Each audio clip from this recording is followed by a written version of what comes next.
I'm about to eat the best ice cream bean I've ever had in my life. Nitrogen fixing trees just bloated up this guanabana tree. Permaculture in action.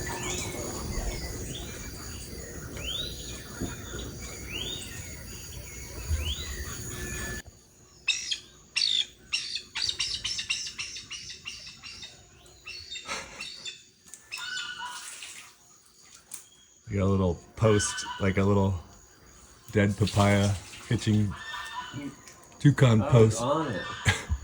Yeah. That's a big What is one. it? Salt lick minerals for the cows, and then they poop it out and fertilize upper areas. Way of distributing minerals, letting the quadruped do the work. Tag teaming with the quadruped.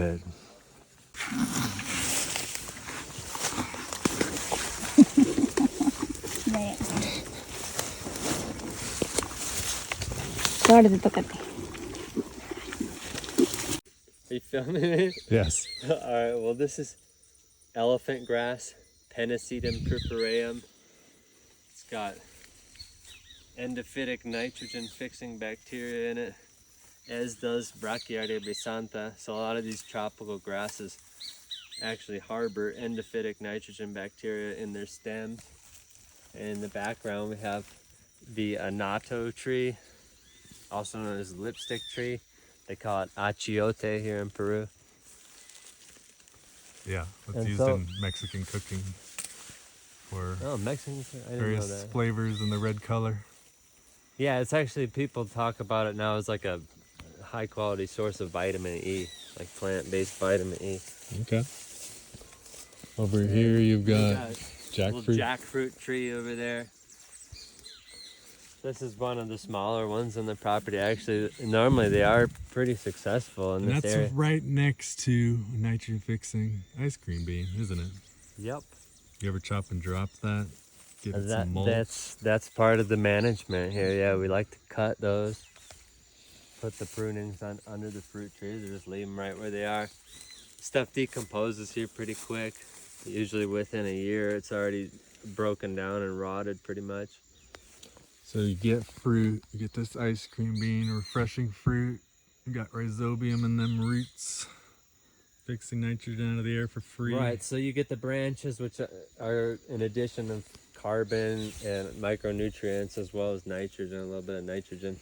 But then there's also the root yield, the underground decomposition from the roots. And then what's this guy? Which one?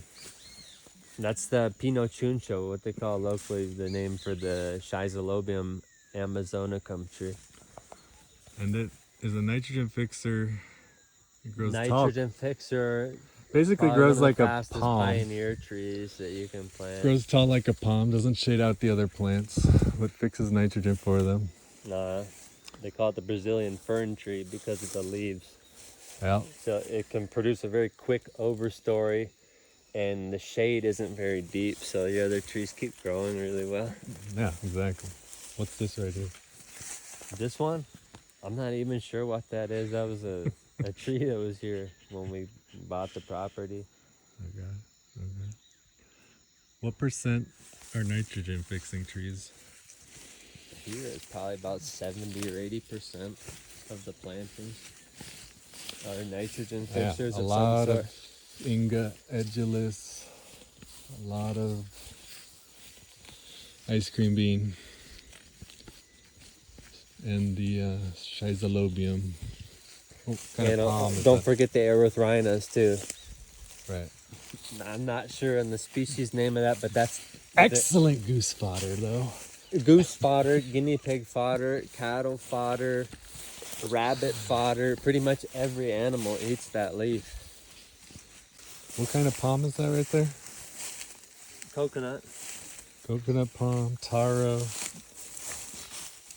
Hawaiian. Brachyardia brisantha grass. A lot of people don't know that it's a host for endophytic nitrogen fixing bacteria. Yeah, I think the literature says it's only small amounts of nitrogen fix, between 5 to 20 to 25 kilos of nitrogen per hectare. But for grass, you know, that's pretty good. Sugarcane is also another example of a grass that has that feature. But I didn't know that. it's a very fast recovery time. There's another species of Brachyardia, the decumbens, which is a lot more prostrate. This is a more clumping and erect form of a grass. That's almost like a bunch grass, but it recovers a lot more quickly. So the recovery time is about a month on this, whereas on the Brachyardia decumbens and some of the other ones, it's more like 2 or 3 months even. But Eric, there's a disadvantage to the Brisanta Okay, what's as opposed that? to some of the other feet. It's a lot more allelopathic. So it's really not, I wouldn't recommend it for silvopasture if you're trying to get trees established when you're doing a silvopasture. It's really hard. I mean, you have to stay on top of your maintenance. You gotta be on this stuff, like, you know, come out here and weed whack it once a month if you really want optimal results. Okay, it seems like you've done it over here. Well, no, we've let this go a lot longer usually, but we're getting there. It's a battle, you know, like 5 years, like just knocking the grass back again and again and again, and the trees just inching forward. Now finally they're getting to a stage where they're producing enough shade to weaken the grass and make it a little bit less vigorous. So now the trees are going to start to dominate a little bit more. Yep. But we can play with that. If we want to put cows out here, we can thin out the ice cream beans and have the cows pasture it and, you know, encourage the grass more. Or we can let them keep leafing out and regrowing and forming a thicker canopy if we want less grass. It just depends on what the end goal is. I mean, That makes sense. Makes sense. Lassie. it provides a habitat for endophytic bacteria, basically. Okay. It's not a big yield, you know, it's really small amounts compared to like your typical pasture legumes or what have you. Or trees are, you know, even higher yield for rhizobium nitrogen fixation. Okay. What else you got around here? Erythrina. Got the rose apple here. Yeah, Syzygium fruiting. malachense, known as the pomarosa here in Peru. Okay. And that's, Dripping with fruit this right is fruiting twice a year now. now. I'm about to eat the best ice cream bean I've ever had in my life.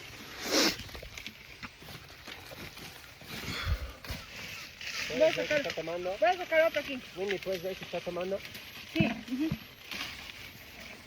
This is really good pulp. Never had some so good. Usually you just suck on it, but this comes right off the bean. You can actually eat it. Actually tastes good. Kind of tastes like ice cream, I guess. Here's another one. Yeah, you were bad mouthing these earlier. Well, I've never had them taste this good. I've always had them like stick to the bean. No, it was something like last year we had. You can see the effect of nitrogen fixing. You can get edgeless, decomposing pods. A lot of fungal material in here. It's gonna really improve the soil. Oh yeah. Look at that, that's great to see this mycelium. Talking about how like fungal organic material, fungal compost is like slow and cold and good for trees, and bacterial is better for grass or vegetables, like the hot compost. But this is basically like a layer of compost about 1/2 inch deep all over the property that you have because you planted so many trees, and especially nitrogen fixing trees that you chop and drop sometimes. Yeah, I think you have to strike a balance in between if you want Bacterial. bacteria or fungus, because you can probably lose your pasture if it gets too fungal, you know. Yeah, absolutely. If you're doing pasture, Then you get all these other weeds and stuff. if you're doing silvopasture, you want some balance between grass and trees. You need more light. But they say like the the cows themselves encourage it to be more of a bacterial soil. I'm sure they do with the like hot poop compost. Oh, really? Yeah, that's right. I mean, probably. And yeah, like digested grass material as well. Well, we just pruned off one of the branches on one of these erythrinas because we have an empty spot here in between the rows of trees. Got our caimito, and then there's nothing here. And then right behind you, you've got that huito tree. So we just cut this with the machete. It's about the limit that you can do with a machete in terms of thickness. So we're just gonna put it right here in the ground. And it's as simple as that. Just roots itself real quick. Just twist it right in. Maybe step it a little bit to give it better contact with the soil. Does it develop root nodules with the rhizobium? Yeah, it actually does. On its own? I found a whole bunch of the root nodules one time. I was digging a pond. Are they red inside? You can tell they're Yeah, active. they're big too. Like Yeah, nice big kernels. nice. Wow. Lots of nitrogen fixers. Lots of pretty healthy fruit trees in the Alto Mayo region of the upper Amazon. Just saying, you went in the direction of going with animals as the understory element instead of coffee or cacao or something, right? That's called tag teaming with a quadruped. Yeah, that's exactly what we're doing basically. I mean, you can choose. You know, in our case, it's a pretty easy choice though because it's already pasture when we started out. Yeah. And we tried to outcompete the pasture with cover crop. That didn't work. The pasture comes back. You know, Yeah. so it's a really with these tropical pastures, it's a long-term commitment. If Yeah. you're gonna plant a pasture, it's gonna You can't stay burn it there out. until it gets shaded out by trees. Basically. You can't. Nothing can outcompete it. If you burn it, it comes back. Animals can keep it down. Even you can spray it with glyphosate, it'll still come back.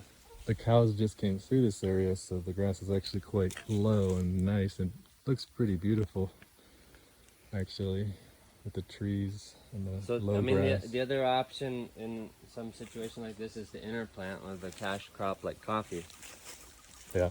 But we already have a lot of maintenance costs as it is, just weed whacking. We've done it now nonstop for 4 years to maintain the place. Yeah. If we plant coffee, we're always going to have to keep weed whacking everything because it's a small plant that isn't resistant to big livestock.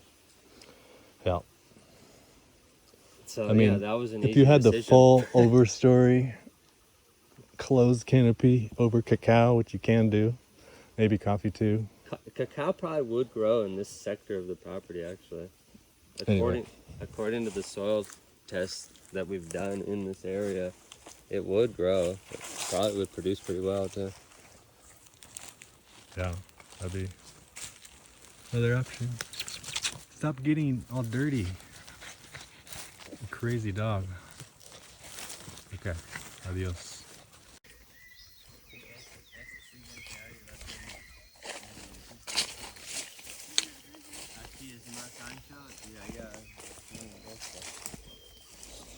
Lo dividí en dos partes, pero la primera parte es más ancha.